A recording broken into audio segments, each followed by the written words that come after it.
Good Monday morning, everyone. I'm Myra Ansari here for Wave Now. I hope that you're having a great day so far. Joining me today is Maria Chapman with the Kentucky Poison Control Center. So the third week in March is Poison Prevention Awareness Week, and that's what we're talking about today. I think one of the first things I did after having kids is I put that phone number into my phone, the Poison Control Center. So in case I needed it, I would know where to go, and I actually have had to use it before.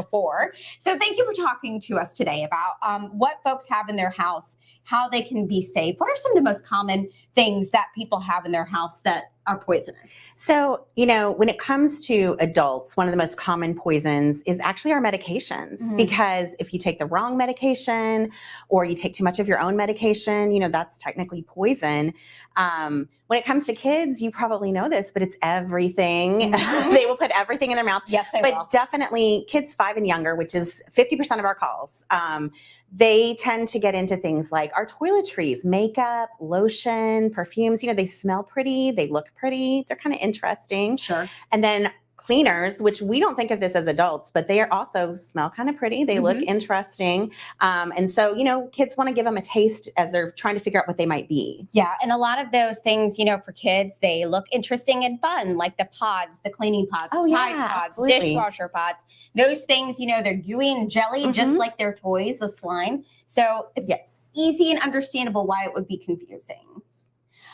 So what are some of the most common calls that you get? You were mentioning medications, but what is the most common thing that you get? So medications probably are overall the most common, but also, especially, so we talked about adults with medications, but the other calls we get about adults tend to be, we get in a hurry, we don't read the directions. So we spray cleaners in our eyes, we mix cleaners that we shouldn't, use pesticides that you were supposed to wear gloves and goggles for, and we didn't read the directions to after you used it. Things like that can be really common things that we get from adults. What are some trends that you all are noticing?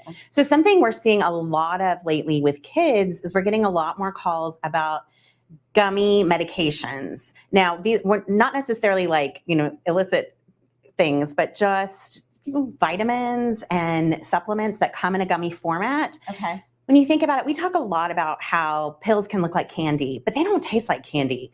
Gummy medications taste delicious. So kids are going to eat a lot more of them. They might even seek them out when they wouldn't seek out other medications. So we definitely want to stress storing those safely, someplace where kids can't access them. I remember as a kid, those Flintstone vitamins. I loved to eat them because they tasted delicious. Yes, and it's not a good idea to have too many. No, it's not. Should people feel embarrassed when they're calling you all? Absolutely not. That one of the things I hate to hear is when someone tells me about calling us and it turns out, well, first they Googled and then they called their mom because her next door neighbor is a nurse, and they do everything they can to avoid calling us, but it's the reason we exist. So we want you to call right away. It's free, it's confidential, and the people who answer the phones are experts, so they're going to know how to help you and figure out what to do. One of the reasons when I called was my son was little, and he I didn't realize it, but he picked a berry off a tree and ate it. It was pretty and red. And then I was panicking because I don't know what this thing is. Absolutely. Is it poisonous? What certain questions do you all ask when someone calls? So we do like to ask a lot of questions about the poison itself. So if it is something like medication or cleaner, you're going to want to have the bottle with you so that we can figure out exactly which type, there's a million formulations of all these things. If it is outdoors, like a berry, or if it's an indoor houseplant, we can actually have you snap a picture and email it to us so we can help identify it. I know, isn't that wonderful? That's really great. I've talked to people from years ago before we had that technology, it was totally different, but now we're able to have you do that so we can narrow down whether or not it was something dangerous. So when you're talking about something that someone's ingested, whether it's an adult or a child, how critical is time? It's very important. There are some things that can be really time sensitive. There are some things that take a little bit longer. So that's why we want you to call right away. I also think there are a lot of things you wouldn't suspect are dangerous that turn out to be very dangerous. Like what? So one example that I use when I talk to the public is Visine eye drops. You would take quite a bit, but in a small child, something like that could be dangerous if they drink it.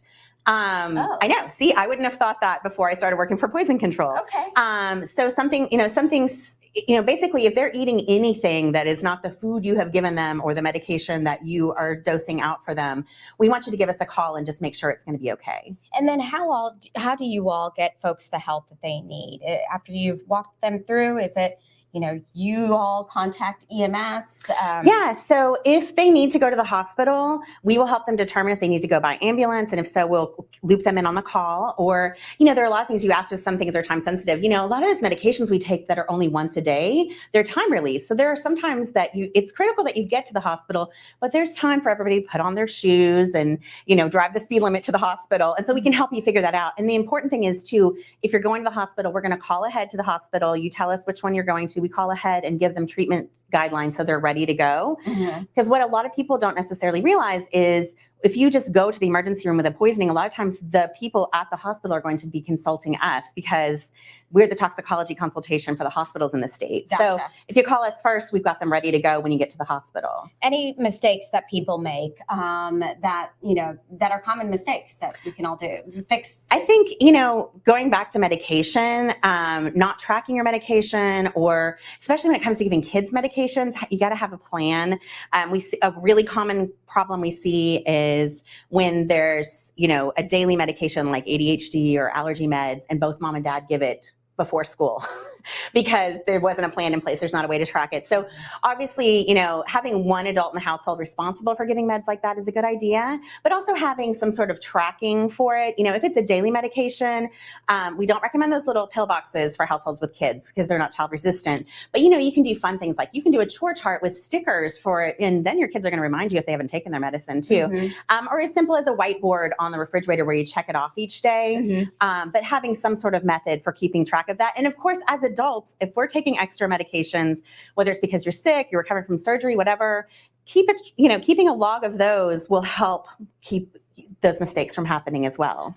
Okay, so what is the phone number? It's very easy to remember, but hey, we all have our smartphones. Just put it in your smartphone. Yes, we right? love to hear that you've programmed it in. So it's 1-800-222-1222.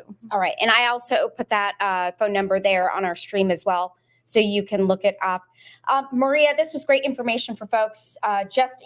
Mistakes happen, accidents happen, and it doesn't take much, but this can be life-threatening for a lot of folks. Absolutely.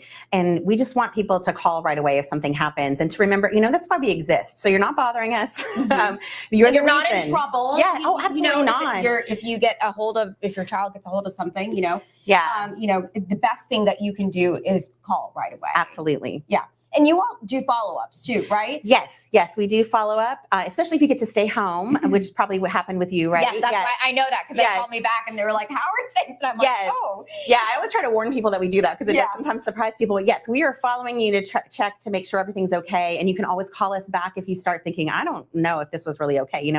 We're still there. Yeah. So. All right. And that's 24/7, right? Absolutely. Yes. All right. Maria, one more time, the phone number. 1-800-222-1222. All right, Maria, thank you so much for your time. We have more information here on this stream. Thank you so much for joining us today. Thank you. All right, I'm Myra Ansari. Have a great day.